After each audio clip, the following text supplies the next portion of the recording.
100 दिवस शेळी होऊन जगण्यापेक्षा 1 दिवस वाघ मरण. महिला सुरक्षित आहेत?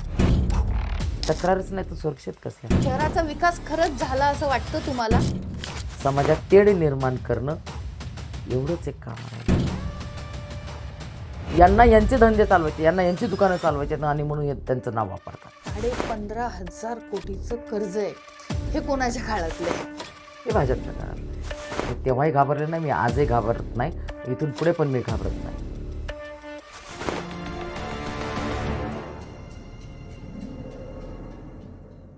राजकारणामध्ये महिला खूप कमी प्रमाणात दिसतात.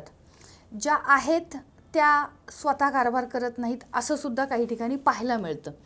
म्हणजे नगरसेविकेचा पती किंवा सरपंचाचा पती ह्या टर्म्स आपल्याला खूप ऐकायला येतात. परंतु या सगळ्यामध्ये काही महिला अशा असतात की ज्या ह्या राजकारणांमध्ये की जे पुरुषांचं क्षेत्र मानलं जातं अशा राजकारणामध्ये आपला स्वतःचा एक वेगळा ठसा उमटवतात. त्यापैकीच एक आहेत पिंपरी चिंचवडमधल्या सीमा सावळे. नमस्कार. नमस्कार. आसपासमध्ये आणि आसपासच्या क्षकिरण या विशेष कार्यक्रमामध्ये तुमचं स्वागत आहे. थँक्यू. महापालिकेची रणधुमाळी सुरू झालेली आहे. या महापालिकेच्या रणधुमाळीमध्ये शहराच्या नेतृत्व करणारे जे कोणी महत्त्वाचे नेते आहेत यांच्याशी गप्पा मारायचं मी ठरवलंय. गप्पा मारायच्या आणि प्रश्न नाही आहेत पण त्या गप्पांमधून आपण घेऊयात. या शहरामध्ये तुमची ओळख जी आहे ती एक फायर ब्रँड नेत्या म्हणून आहे.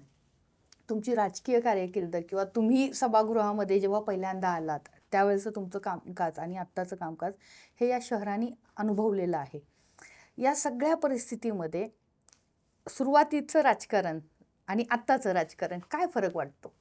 जमीन आसमानचा अंतर आहे सुरुवातीच्या राजकारणात आणि आत्ताच्या राजकारणामध्ये. मी ज्यावेळेस पहिल्यांदा 2007ला निवडून आले त्यावेळेस राष्ट्रवादी रोल करत होती शहरामध्ये आणि थोड्याफार फरकाने काँग्रेससुद्धा होती तिथे.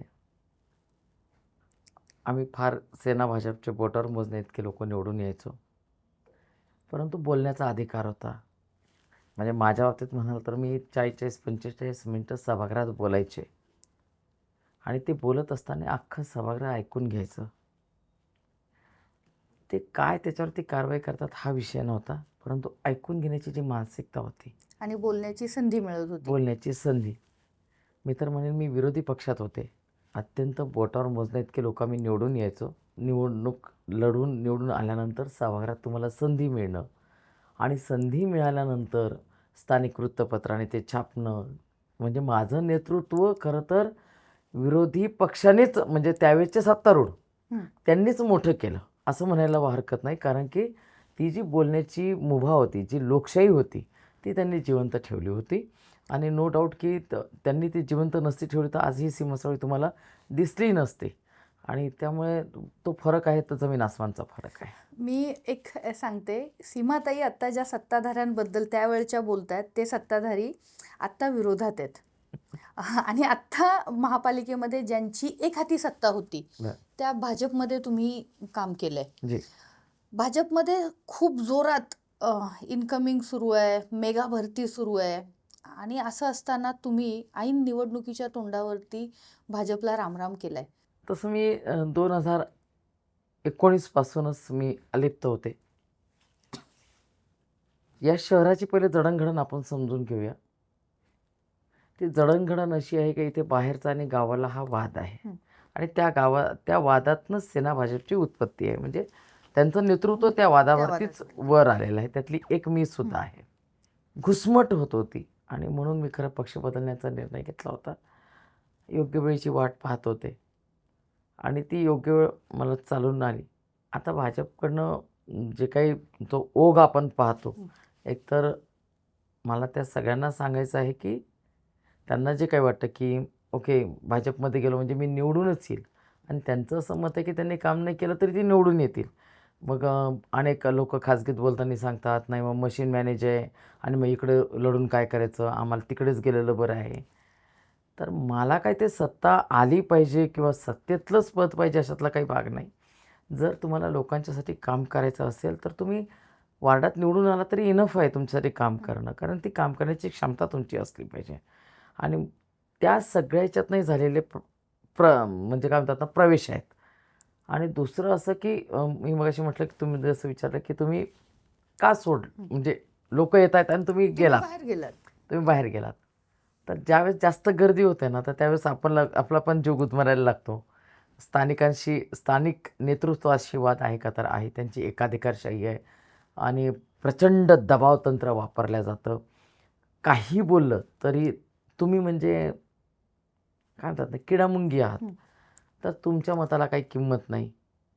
म्हणजे भाजपमध्ये जे काही प्रवेश शहरातले झाले, राहुल कलाटे जे असतील, मिसाळ असतील, जे हे प्रवेश जेव्हा भाजपमध्ये झाले तेव्हा भाजपच्या काही कार्यकर्त्यांनी आंदोलन केलं. बरोबर आहे. पण नंतर तो जो आंदोलनाचा किंवा त्यांच्या नाराजीचा सूर आहे ना, तो उमटताना दिसत नाहीये. मग तुम्ही जे सांगताय म्हणजे मला पुन्हा तेच की तुम्ही सभागृहात असताना, विरोधात असताना तुम्हाला बोलायची संधी मिळत होती आणि तुमचं ऐकलं जात होतं. तर मग इथं काय होतंय? काय आहे ना, की सगळ्या कार्यकर्त्यांनी एक समजून घेतलं पाहिजे. सगळ्यात महत्त्वाचं म्हणजे माझं सगळ्यांनाच, अगदी जे भाजपमध्ये आहेत. राजू मिसाळ समजा आता राष्ट्रवादीतनं त्यांनी भाजपमध्ये हां. प्रवेश केला. तिथल्या कार्यकर्त्यांनी आंदोलनं केली, आत्मक्लेश केला. ती बसलेत आंदोलनाला. कुणीही त्यांचं ऐकलं नाही. मला त्यांना एक सांगायचं आहे, तुम्ही राजकीय कार्यकर्ते आहात आणि तुम्ही राजकीय कार्यकर्ते जर असाल, तर असं आत्मक्लेश आणि ह्या सगळ्या गोष्टी करण्यापेक्षा तुम्ही मैदानात लढायला या ना. बरोबर आहे की नाही? आता पार्टीचं जे काही चाललेलं आहे, की बाबा सगळ्यांनाच घ्यायचं बरोबर. तर ते कुणाला घ्यायचं? म्हणजे त्या ठिकाणी जे बसलेले होते सलीम शिकलकर हा मुस्लिम कार्यकर्ता आहे. हालाकी भोसरीचे आमदार मुस्लिमांच्याबद्दल प्रचंड बोलतात, वाईट बोलतात, अत्यंत खालच्या स्तरावर जाऊन बोलतात. काही ठिकाणी अपवाद पण आहे त्या विषयांना. म्हणजे मी असं म्हणणार नाही की सगळीकडचं चुकीचं असतं, परंतु काही अपवाद पण आहेत त्याला. मग ते बोलतात. मग तिकडे सलीम शिकलगार जो आहे, हा गेले अनेक वर्ष हा कार्यकर्ता भाजपच्या बरोबर आहे. बरोबर आहे की नाही?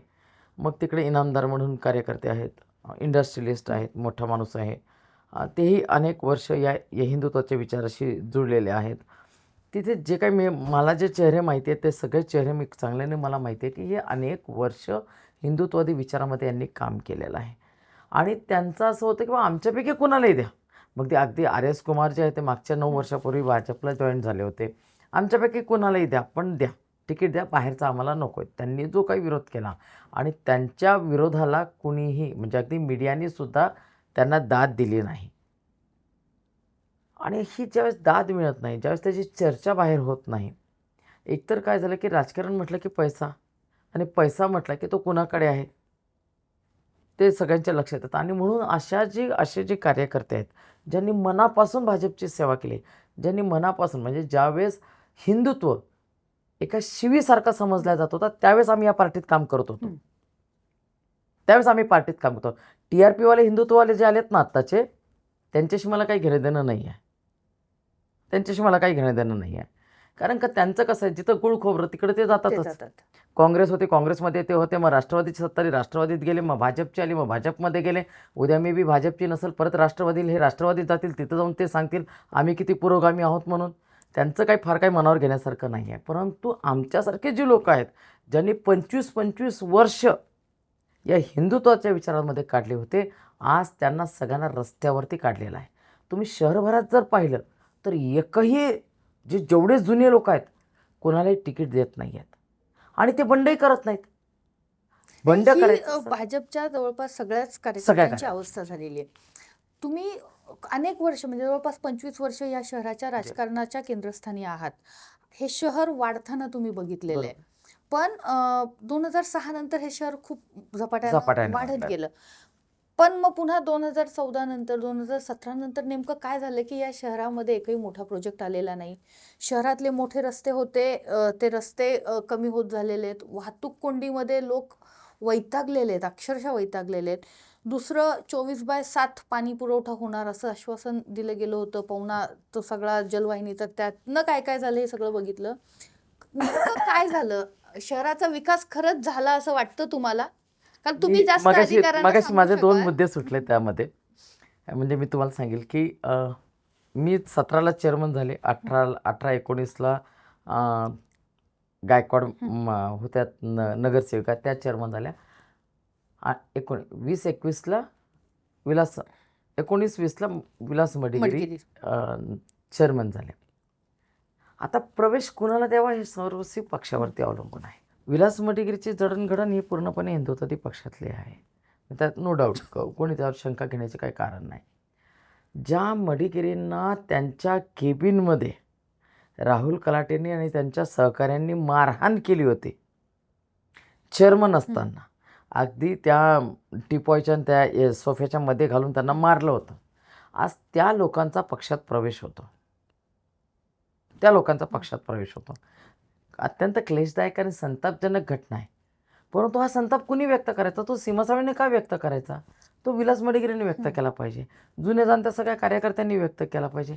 पण ज्याला मारहाण झाली तोही व्यक्त होत नाही, ते कार्यकर्ते आहेत तेही व्यक्त होत नाहीत. मग त्यांचं फावणारच आहे ना, त्यांना तर घ्यायचंच आहे हे सगळं.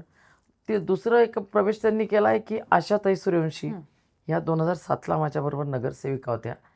आणि तुम्हाला आठवत असेल, मला माहिती नाही, की 2002ला वसंत तेलंगी नावाचे शिवसेनेचा नगरसेवक झाला होता. ते नेमके आहेत अजंठा कुठं? नगर, हा प्रश्न मी मध्यंतरी विचारला अजंठा होता. नगरमधनं बाबरी मस्जिदचा घुमट पाडताना हां, वर जे डोक्याला भगवा कपडा बांधून आहे ना, ते तो वसंत तो आमचा तेलंगी. वसंत तेलंगी आहे. अगदी. काय, आणि वसंत तेलंगी होते ते.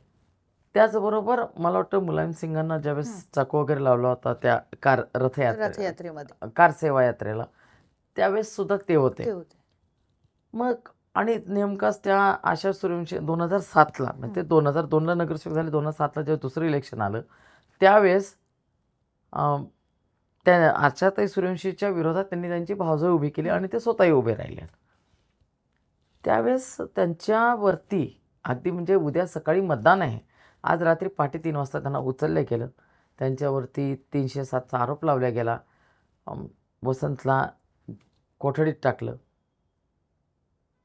ज्याने बाबरी मस्जिद पाडायसाठी ते घुमट तोडायला वर गेलेला अवघा 24-25 वर्षाचा तो मुलगा, नंतर झालेला नगरसेवक, आज तो कुठं आहे कुणालाच काही घेणं नाही. आणि त्या आशा सूर्यवंशीने आरोपच होता, नंतर जेल पण झाली होती वसंतला.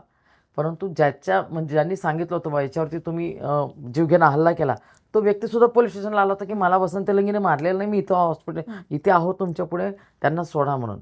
परंतु सोडलं गेलं नव्हतं. त्याचं करिअर बर्बाद झालं. ज्यांनी हिंदुत्वासाठी हे सगळं केलं होतं तो वसंत तेलंगी आज परागंदा या शहरातनं त्या आशा सूर्यवंशीचा सुद्धा भाजपमध्ये प्रवेश होतो. अत्यंत क्लेशदायक, संतापजनक विषय. कारण की ज्यावेळेस तुम्ही कारकीर्द संपवता, एखाद्याची कारकीर्द संपवता, याला वसंत तेलंगींच्या बाबतीमध्ये कारकीर्द संपवली का वसंत तेलंगीच संपवले? तो पूर्ण संपवला. म्हणजे आज ते अख्खं कुटुंब कुठे आहे कुणालाही माहिती नाही, आणि कोणी त्याची तसदीक घेत नाही. म्हणजे वेळ जसा जसा सरकत जातो तसतसं लोकांना त्याची विस्मृती व्हायला लागते, आणि मग म्हणून अशा लोकांचंही फावतं.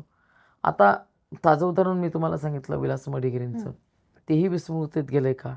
मग त्याचबरोबर तुम्ही आत्ता नितीन लांडगेंसारखा व्यक्ती ज्यावेळेस तो ब्राईब घेताना रेड हँड कॅच होतो, पकडला, त्यालाही तिकीट जाहीर होतं. मग काय, म्हणजे मी विचारच करते की अरे बापरे, म्हणजे काय चाललंय मला कळत नाही. आणि मग मी म्हणते का ओके, मी घेतलेला निर्णय ठीक आहे, तो माझ्यापुरता का होईना मला तो आवडलेला आहे, इतरांसाठी नाही तर माणूस स्वतःसाठी पण काही गोष्टी करतो, आणि मला ते म्हणून मी तो निर्णय घेतला. आता राताराईला शहरामध्ये विकास झाला आहे का? तर मला असं वाटतं की ज्यांनी आता विकासाची हाळी देत आहेत, या सगळ्यांची सुरुवात अजितदादा पवारांपासून आहे, सगळ्यांचीच. हे कोणीच नाकारू शकत हे कोणीच नाकारू शकत नाही. मान्य शरदचंद्रजी पवार साहेब आणि अजितदादा पवार यांच्यापासून यांची सगळ्यांची सुरुवात आहे. एकीकडे तुम्ही सांगताय की तुम्ही खूप काय म्हणतात ना, तत्त्व पाळता, तुम्ही फार मोठ्यांचे आदर करता, आणि मग तुम्ही ज्यावेळेस अरेतुरीची भाषा करता, जे तुमचे गुरुस्थानी होते, ज्यांनी तुम्हाला समाजातनं अशा ठिकाणाहून उचललं की जिथे लोक तुम्हाला विचारतच नव्हते, मग अशा ठिकाणाहून उचलल्यानंतर तुम्हाला जी काही आज प्रतिष्ठा मिळालेली आहे ती निश्चितपणे त्यांच्या वतीने त्यांच्यामुळेच मिळालेली आहे. आणि मग त्यांच्यामुळे मिळालेली प्रतिष्ठा आज तुम्ही ज्यावेळेस अरेतुरीची भाषा करता, ज्यावेळेस समोरचा तुम्ही अगदी नको तेवढं खाली पाडून बोलता, मग कुठे जातात तुमचे संस्कार? खरंच तुम्ही संस्कारी आहात का? पण मग विकासाची गोष्ट जेव्हा विकासाच्या बाबतीतलं म्हणजे काय की, तर एक तर सगळ्यात महत्त्वाचं एक समजून घेतलं पाहिजे, सध्या शहरामध्ये परिस्थिती अशी आहे की होलसेलमधले नगरसेवक आहेत, त्यांचे मालक आमदार आहेत. हं. आणि मग काय होतं, आमच्याकडे तर काहीही काम करा, म्हणजे महानगरपालिकेच्या नगरसेवकाचे वेगळे कर्तव्य आहेत, आमदारांची वेगळी कर्तव्य आहेत आणि खासदारांची वेगळी कर्तव्य आहेत. पण आम्ही महानगरपालिकेच्या वतीनं काहीही काम करून दे, की ते सांगतात मीच केलं. हं. वेस्ट टू एनर्जी प्रकल्प मी केला, ते म्हणतात नाही मीच केला. अरे मग मी काय केलं, मी नगरसेवक होते. पण हे मग आमदार निधीतनं कामं होतात का महापालिकेच्या नाही, निधीतनं महापालिकेच्या होतात? निधीतनं काम आहेत नाही सगळी. त्यांनी कसे केले म्हणताय? नक्की. महापालिकेच्या निधीतनं म्हणजे नगरसेवकांच्या निधीतनं जी कामं होतात ती आमदारांच्या ह्याच्या आमदारांनी केली अशी सांगितली जातात. नाही, ते ते स्वतःच सांगतात, स्वतःच प्रोपोगंडा करतात त्याचा, आणि तेच सगळीकडे चालतं. आणि मला असं वाटतं या शहरातली लोक खूप सुज्ञ आहेत, हुशार आहेत, वाचलं पाहिजे. व्हॉट्सअप युनिव्हर्सिटीपेक्षा पुढचं पण जग तुम्ही वाचायला शिकलं पाहिजे. तुम्ही समजून घेतलं पाहिजे की बाबा आपलं नेमकं काय कर्तव्य आहेत. नगरसेवकांचा निधी असेल तर ते नगरसेवकांनी काम केलेलं असतं. हे काही होत नाही. मुद्द्यावर येते की अजितदादा पवारांनी त्यांची राष्ट्रवादी असताना नक्कीच काम चांगलं केलेलं होतं या शहरामध्ये.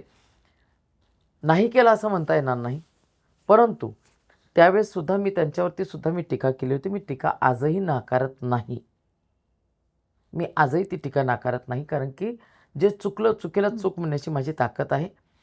आणि ती म्हणजे त्यांची 0.1% असाल तर इथे 0.99% आहेत. आणि हे जे काही पक्षाचे वरून भीती दाखवतात की नाही नाही CM साहेबांनी सांगितलं, मग दादांनी सांगितलं, त्या साहेबांनी सांगितलं, असं काहीही नाही आहे. यांचे सगळे मनाचे मांडे आहेत आणि ही मांडे करून खातात. इथे सगळ्यांना आम्हाला वेड्यात काढलं जातं. विकासाच्या दृष्टीने जो 2006ला म्हणजे 7पासून तर मी 17पर्यंत मी बघितलेलं होतं. प्रोग्रेस होती, खतरनाक प्रोग्रेस होती या शहराची. आज जर तुम्ही इंडस्ट्रीमध्ये गेलात तर इंडस्ट्रीला लागलेली घरघर अत्यंत कुदळवाडीच्या अतिक्रमण कारवाईमध्ये ज्या उद्देशाने त्या अतिक्रमण कारवाई केली गेली त्याच्यामध्ये तिथला लघुउद्योजक संपला. ही उद्योगनगरी आहे, बरोबर. तिथला लघुउद्योजक संपलाय. मग नेमकं काय केलं? नाही, काय झालं की माहिती आहे का, कुदळवाडीमध्ये तुमच्या आमच्यासारखे जे काही पोट भरायला लोक आले, तर हे शहरच मुळात आपण एक समजून घेतलं पाहिजे, हे कॉस्मोपॉलिटन शहर आहे. देशातल्या सगळ्या शहरातले सगळ्या जिल्ह्यातले लोक तुम्हाला इथं मिळतील.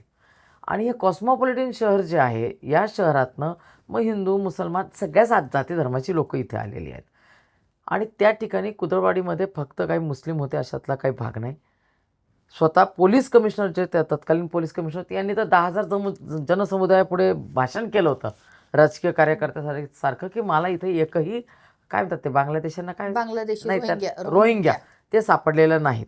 आणि अत्यंत जबाबदारीने जर ते बोलले असतील तर याच्यावर पण आपण आपलंच पालुपद लावणं म्हणजे मग तुम्ही केलेल्या कृत्यावरती तुम्हाला पांघरून घालायचं आहे. बरोबर आहे की नाही? तर ते जे काही चाललेलं होतं त्यांचं तर ते काही योग्य नव्हतं. आणि तिथे अनेक मराठी माणूस, गुजराती असतील, काही UP बिहार या भागातले पण लोक होते. अनेक लोकांचे व्यवसाय रसातळाला गेलेत. माझ्या माहितीप्रमाणे जवळपास 5 ते 6 लोक हार्ट अटॅकने एक्सपायर झालेले आहेत. 3-3 कोटीच्या मशीनला JCBचा दात लागला आहे. आणि तुम्ही जर कोर्टात गेलात तर कधी वेळ काढून अवश्य कोर्टामध्ये जा. इथे नवीन कोर्टामध्ये एक शर्मा नावाचे व्यक्ती आहेत आणि ते दिवसभर म्हणतात की अभी मेरा मशीन खोलने के लिए लोग आने वाले हैं साहब, अभी आप बुलडोजर मत चलाना. एकटेच बडबड करतात, हातात फोन नसतो आणि असे करून बोलत असतात, कोर्टाच्या बाहेर बसून बोलतात. आणि मी एकाला विचारलं की मी कामाने गेलो होते, म्हणजे मला ॲफिडेविट करायचं होतं. मी विचारलं काय चाललं आहे त्यांना, तर ते म्हणले नाही कुदळवाडीमधले आहेत आणि ते रोज येतात कोर्टामध्ये, रोज सकाळी 11 ते संध्याकाळी 5पर्यंत बसून असतात. आणि अगदी म्हणजे त्यांच्या डोक्यावरती परिणाम झाला असतात. साहब मेरा अभी मशीन निकालने का है, हमारा फॉरेन का मशीन है, बहुत करोड़ों रुपये का है, ऐसा मत करना साहब, अभी लोग निकल रहे. आणि असं असं बोलतात ते. ही जी काही लोकांची झालेली अवस्था आहे, जी लोक सावरू शकलेत ते सावरू शकलेत, परंतु अनेक लोक देशोधडीला लागलेले आहेत. त्याचबरोबर तुम्ही जर गेलात की चिखलीतला तो 30-35 बंगले पाडलेत. अत्यंत सर्वसामान्य मराठी माणूस किंवा ज्यांचे कष्टातनं घर उभे राहिलेले आहेत. प्लॉटिंग कोणी केले होते, त्यांच्याच डाव्या उजव्यांनी प्लॉटिंग केले होते. लोकांनी तर नावं धडधडीत घेतलेले होते. मग त्याच्यावरती तुम्ही बुलडोझर चालवला. मग प्लॉटिंग करणारे रोज तुमच्या खांद्याला खांदा लावून मग बसतात. कुठला मोठा प्रकल्प आणला? तुम्ही त्या पक्षात होतात म्हणून तुम्हाला जास्त कारण त्या सगळ्या प्रक्रियेमध्ये हे ना तुम्ही. एक वेस्ट एनर्जी होता तो तर जागतिक बँकेच्या सहकार्याने केलेला आहे आणि तो बाकी कोणी केलेला नाही. 24/7चं आम्ही जे काही सांगितलं होतं की पाणी आम्ही 24/7 देऊ, लाईन तर आम्ही सगळी टाकली, परंतु पाणीच नाही आहे शहरामध्ये. आणि तुम्हाला शहरात पाणी नाही म्हणजे दिवसाड एक वेळ पाणी येतंय, तेही हे दाबाने टँकर. आज पाण्याच्या वेळेनुसार, म्हणजे मी पण या शहरामध्ये राहते, त्यामुळं पाण्याच्या वेळेनुसार आपल्या कामाच्या वेळा ॲडजस्ट कराव्या लागतात. आणि ते तर फॅक्ट आहे. दुसरं असं की आम्हाला तर आता निगोजाला टाकलेलं आहे आमचा भाग, तर अत्यंत आम्ही लोकांच्या शिसूचं पाणी पितो अशी परिस्थिती आहे. त्या डायरेक्ट नदीतनं आपण हे करतो ना, धरणा. बाकी हो. इकडे कसं पवना डॅममधनं तिथूनच डायरेक्ट पाईपातनं पाणी येतं आणि मग तो आपण त्याच्यावरती प्रक्रिया करून मग शहराला सोडतो. आता आम्हाला तर सगळ्यांना निगोजाला जे आम्हाला शिफ्ट केलं आहे सेक्टर 23वरनं तिकडे दिलं आहे, तर आम्ही इंद्रायणी नदीतनं पाणी उचलतो. आणि मध्यंतरी ते नदी अशी मृत झाल्यासारखी झालेली होती, त्याच्यात जलपर्णी खूप होती, तर पाण्याला इतका घाण वास, पिवळसर पाणी येतं. आजही जर डोक्यावर पाणी घेतलं ना, म्हणजे पिण्याचं पाणी आपण फिल्टर करून पितो, बरोबर. अंघोळीचं पाणी फिल्टर करायला आपण एवढे जागीरदार तर नक्कीच नाही, सर्वसामान्य माणसं आहेत ना. तर त्या पाण्याला ते वास येतो आणि आपल्या अंगाला पण वास येतो आणि अनेक लोक रोज त्याचा अनुभव घेतात. त्यामुळे आता मोठं काम कोणतं केलं तर कुदळवाडी नेस्तनाबूत केली, मोठं काम केलं. चिखलीतल्या लोकांची घरं पाडलीत, मोठं काम केलं. कत्तलखाना आणला डेव्हलपमेंट प्लांटला, आळंदीपासून 200 मीटरवरती, मोठं काम केलं. अजून कुठलं मोठं सांगता येईल? कारण काय आहे की ते त्यांचं काम मोठंच सांगणार आहेत, पण ह्या ज्या चुका आहेत आणि हे जे काही त्यांनी केलं आहे, म्हणजे एकीकडे तुम्ही अख्खा कुदळवाडी धुवून काढली आणि अवघ्या महिनाभरात तुमचा डेव्हलपमेंट प्लॅन येतो आणि त्या ठिकाणी BKC सारखं कमर्शियल कॉम्प्लेक्स करण्याचा ज्यावेळेस प्रस्ताव येतो, त्यावेळेस आम्हाला शिकवायची गरज नाही. त्यांच्या डोक्यात काय चाललं होतं ते. आणि ते असं म्हणूही शकत नाही. तत्कालीन आयुक्त शेखर सिंग पण म्हणू शकत नाही, इथले स्थानिक पदाधिकारी पण म्हणू शकत नाही की यांना माहिती नव्हतं म्हणून तिथे काय घडतंय. आम्हाला माहिती आहे तिथे काय घडत होतं ते. आता तुम्ही राष्ट्रवादी अजित पवार यांच्या पक्षाकडून तुम्ही या सगळ्या निवडणुकीच्या मैदानामध्ये उतरलात. कुठले मुद्दे घेऊन तुम्ही प्रचारात उतरताय? मला वाटतं या शहरातला सर्वात मोठा मुद्दा असला पाहिजे दडपशाही. हे शहर, हे पिंपरी चिंचवड शहर आहे, हे काही UP बिहार हे शहर नाही आहे. एवढी दडपशाही आहे या शहरात? प्रचंड मोठी दडपशाही आहे. लोक बोलायला घाबरतात. मी घाबरत नाही. आज नाही तर उद्या मरायचंच आहे. 100 दिवस शेळी होऊन जगण्यापेक्षा 1 दिवस वाघ होऊन मरेल, पण जाताना सगळ्यांना बरोबर घेऊन जाईन. घाबरत नाही मी यांना. घाबरले असते तर मी कधी डेअरिंगच केलं नसतं. मी तेव्हाही घाबरले नाही, मी आजही घाबरत नाही, इथून पुढे पण मी घाबरणार नाही. यांची जी काही दडपशाही आहे, जी काही दंडेलशाही चालू केलेली आहे, आणि यामध्ये सगळ्यात महत्त्वाचं म्हणजे वारंवार CM साहेबांचं नाव घेतात. वारंवार छोट्यातल्या छोट्या गोष्टीसाठी सुद्धा CMचं नाव वापरलं जातं. अत्यंत चुकीचं आहे. मी त्यांच्याबरोबर काम केलेलं आहे. ते नाहीच सांगत त्यांना असलं काय करायला, अजिबात सांगत नाहीत. यांना यांचे धंदे चालवायचे, यांना यांची दुकानं चालवायची आणि म्हणून त्यांचं नाव वापरतात. महिला सुरक्षित आहेत? तक्रारच नाही तर सुरक्षित कसल्या? या तक्रारी तुम्ही एक सर्वसामान्य महिला म्हणून जा कुठल्याही पोलीस स्टेशनला, तक्रार लावून दो, कळेल तुम्हाला. कामं मिळतात, उद्योगनगरी आहे.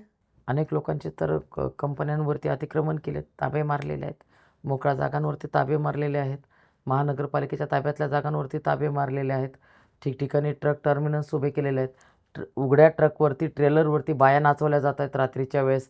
म्हणजे मला तर असं वाटतं चित्रपटाची शूटिंग चालू आहे की काय, अशा पद्धतीचं परिस्थिती आहे. आज कामगार हातघाईला आलेला आहे. आम्हाला काय म्हणतात ना, या सगळ्या याच्यातनं आम्हाला वेळ कुठे आहे लोकांच्या प्रश्नाकडे बघायला? रोज उठून सामाजिक द्वेष पसरवणं, समाजात तेढ निर्माण करणं, एवढंच एक काम राहिलेलं आहे. भाजप पूर्वी होती, सेना भाजप आजही आहे. त्यांच्या नावाखाली चाललेली ही कटुता, कठोरता आणि विष इतकं खालीपर्यंत म्हणजे पेरायचं काम चाललेलं आहे की त्याला फळं तशीच येणार आहेत. मग एवढं सगळं असताना तुम्हाला हे मोठं आव्हान वाटत नाही का? कारण की तुम्ही त्या पक्षात इतके दिवस काम केलेलं आहे, इकडे आलात, मग हे मोठं आव्हान वाटत नाही तुम्हाला? एक लक्षात घ्या, जे सेना भाजपमध्ये होते तेच फक्त हिंदुत्ववादी होते का? असं काही नाही. अगदी काँग्रेसमध्ये माझ्या आईने मला एकदा खूप छान हे दिलं होतं की हा जो विषय आहे की बाबा मग सूत्र तुमचं काढल्या जाईल की तुमचं काहीतरी धर्मांतरण होईल. माझी आई म्हटली की माझं लग्न, तिचं लग्न झालं त्याच गायवासरू चिन्ह होतं, काँग्रेसचं. काँग्रेस. त्यावेळेस तर बाकीचे पक्ष पण बरोबर. नव्हते ना. तर तेव्हा माझं मंगळसूत्र कोण काढून घेऊ शकलं नाही, माझं कुंकू कोण पुसू शकलं. आत्ता कुणाच्या बापात ताप आहे हं. माझं काढायचं, काय पण काय सांगत राहतात दरवेळेस तुम्ही लोक. हं. माझ्या आई माझी सर्वात मोठी क्रिटिसायझर आहे. ती म्हटली असं काही नसतं, तुम्ही जिथं कुठे असाल तुमचा विचार 100% जोपासला जातो. हे तुम्हीच म्हणजे आणि मला सुद्धा ते प्रकर्षाने जाणवतं की मी तर विरोधी पक्षात राहून पण तो विचार जोपासलाच होता ना. मी तो विचार तिथे बरोबर. पण जोपासला होता. मी आजही तो विचार जोपासणारच आहे. माझी त्या विषयांशी फारकत नाही आहे. हं. पण म्हणून मी माणसाला माणूस समजायचं नाही, हे माझ्याने होणार नाही, हे माझ्याच्याने होणार नाही. ती माणसं आहेत, माणसांना माणसांसारखं वागवा. हे शहर कसं असलं पाहिजे असं वाटतं तुम्हाला? हे शहर जसं पूर्वी होतं तसं असलं पाहिजे. सर्व जाती धर्माचे लोक आमच्या सभागृहात असायचे, खूप छान वाटायचं. आझमबाईसारखा नेता यायचा आणि ते यायच्या म्हणजे त्यांचं मोठेपणा जे होतं मान्य करायला लागेल तुम्हाला. आझमबाई यायचे, आझमबाई थोडेसे उशिरा यायचे, सभागृह तहकूब व्हायचं आणि हे सगळेजण तिथे वाट बघत बसायचे आझमबाईच्या दरवाजात. ज्या आझमबाईंनी यांना ज्या आझमबाईंचा सहारा घेऊन हे सगळेजण मोठे झाले, ते आझमबाई सभागृहात पाहिजेत, त्या आझमबाई सभागृहात पाहिजेत. हे सभागृह आमचं कॉस्मोपॉलिटन होतं. योगेश बहलांसारखा हिंदी सायडर नेता त्या ठिकाणी नेतृत्व करत होता. उल्हास शेट्टी सारखे लोक आणि परत काय म्हणतात त्यांना, सगळे शेट्टी बंधू, सगळे शेट्टी बंधू, सगळे शेट्टी बंधू त्या जगदीश सभागृहामध्ये होते. शेट्टी. जगदीश शेट्टी, उल्हास शेट्टी ही लोक सभागृहात होती आणि आम्ही अत्यंत गोळमेळीने खायचो. शेख असलम शेख होते आमच्याबरोबर, चौधरी साहेब होते मोरवाडीमधले मोरवाडी. नगरसेवक, हे आमच्यासाठी बिर्याणी वगैरे घेऊन यायचे. तो जो पठाण मॅडम ते होत्या. पठाण मॅडम, शमीम पठाण शमीम होत्या पठाण आणि होत्या. शमीम पठाण शहराच्या सगळ्या प्रश्नांवरती बोलायच्या. असलम शेख बोलत हं. होते, जावेदभाई बोलत होते. हे कॉस्मोपॉलिटिन होतं आणि इतकं सुंदर सुजलम सुजलाम सुफलाम होतं महानगरपालिका. आणि असं कधी जाणवत पण नव्हतं की आता हा तुम्ही सुजलाम सुफलामचा एक उल्लेख आता आला. खरं तर आम्ही शाळेत असताना आम्हाला प्रश्न असायचा आहे की जगातली सर्वात श्रीमंत नगरपालिका तर ती पिंपरी चिंचवड होती. पण नगरपालिका आता महापालिका आणि आता या महापालिकेवरती 15,500 कोटीचं कर्ज आहे. हे कोणाच्या काळातलं आहे? हे भाजपच्या काळातलं आहे. हे कर्ज भाजपच्या काळातलं आहे. ग्रीन बॉन्ड म्हणून प्रचंड त्यांनी डंका वाजवला. लोकांना सांगितलं नाही त्यांनी की ग्रीन बॉन्डच्या नावाखाली तुम्ही 200 कोटीला 75 कोटी रुपये व्याज देणार आहे अवघ्या 5 वर्षामध्ये. आता ग्रीन बॉन्डचं जर का तुम्ही जर त्याच्या जर कंपन्या जर तुम्ही पाहिल्या, 3 कंपन्या एकत्र येऊन महापालिकेला कर्ज दिलं आहे. कोणाच्या आहेत? वेळ सांगते. काहीतरी आरोप पुढून पण होणार आहेत ना आता माझ्यावरती आणि माझी ते झाल्याची तयारी आहे. परंतु मगाशी मी जर सांगत होते की महापालिकेमध्ये ही सगळी जाती धर्माची माणसं होती. असं सुंदर कॉम्बिनेशन, असं जे तो जो माहोल होता, तो माहोल या महापालिकेला आज आम्ही विसरून गेलो. आम्ही विसरलो ते आणि ते परत झालं पाहिजे. तशी महापालिका, तसं हे शहर पाहायला खूप आवडेल. हे छोट्या छोट्या गोष्टीतनं ही जे जातीयवादाची बीजं पेरली जातात, विषाच्या बिया जर तुम्ही पेरल्या तर त्याला अमृताची फळं कधीच येणार नाहीत. त्याला तीच फळं येणार आहेत तुमची. मी तर सगळ्यांना सांगते की हो, माझा पोरगा शिकतोय फॉरेनला, तो करतोय कामधंदा तिकडे, नोकरी करतोय. मग तुम्ही इतर सर्वसामान्यांच्या मुलांना हे जे त्यांच्या डोक्यात भरून त्यांना शिक्षण या सगळ्या गोष्टीपासून वंचित ठेवून तुम्ही जे त्यांच्या डोक्यात भरवताय, हे चुकीचं आहे. पालिकेच्या शाळांची अवस्था काय? अत्यंत बिकट आहे. स्मार्ट सिटीमध्ये काम केलेले जेवढे काही स्मार्ट वर्क होते, तुम्ही जाऊन बघा, सगळ्या गोष्टी बंद पडलेल्या आहेत. ते टी व्ही लावले होते, तुमचं माइंड मॉनिटरिंग करणार, तुमचं मन मॉनिटरिंग करणार, मग तुमच्या त्या मुलाच्या विद्यार्थ्याच्या मनात काय चाललं आहे ते जे बघणार होते, सगळं झिरो, सगळं झिरो. काही नाही, काही नाही, काही नाही. प्रत्येक गोष्टीची किंमत वाढवून काढलेलं टेंडर आहे. 1.50 सांगता येणार नाही. मी तर म्हणते मुख्यमंत्र्यांना माझी तुमच्या माध्यमातून विनंती आहे, मला खरंच एक 10 मिनटं तुम्ही द्या. या 10 मिनटात मी यांचे केलेले सगळे कारनामे वाचते आणि पुराव्यासहित देते. हे किती क्रूर आहेत ते पण मला सांगायचं आहे.